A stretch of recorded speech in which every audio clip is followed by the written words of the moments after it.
Grozny en 2011. Les traces des deux guerres qui ont déchiré la Tchétchénie ont presque toutes disparu. Ici, tout est refait à neuf. Dans le centre, il y aura bientôt un quartier des affaires. Un peu plus loin, une rivière a même été détournée pour construire le nouveau palais présidentiel. À la tête de cette petite république du Caucase, il y a cet homme, Ramzan Kadyrov. À 34 ans, le jeune président se targue d'avoir remis Grozny sur pied et d'avoir repoussé la rébellion islamique. Nous n'avons pas de problème avec le terrorisme.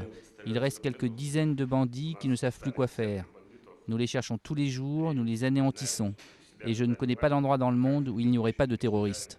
Mais cette apparente stabilité a un prix. Selon ses détracteurs, Ramzan Kadyrov règne par la peur. Les exactions continuent, arbitrairement. Asrabov Denilbek a perdu 2 fils. L'un a été exécuté sur la place du village, l'autre enlevé quelques jours plus tard.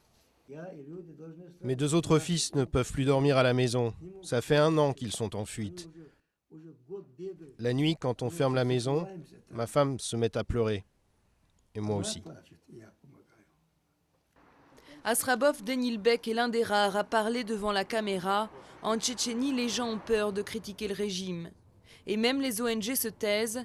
Seul le Mobile Group accepte de témoigner, car cette organisation russe prend des mesures de sécurité supplémentaires. Aucun de ses membres ne reste plus d'1 mois à Grozny. Pour eux, ça ne fait aucun doute, et les autorités tchétchènes et les autorités russes cautionnent ces enlèvements.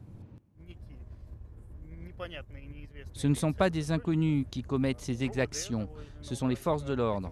Les violations sont considérées comme une norme ici, et à Moscou aussi. On peut dire que Kadyrov a carte blanche en Tchétchénie. Carte blanche, tant qu'il maintient l'ordre. Les victimes, elles, n'ont pas beaucoup de recours.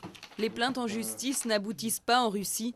Le seul espoir, la Cour européenne des droits de l'homme, mais cela prend souvent plusieurs années.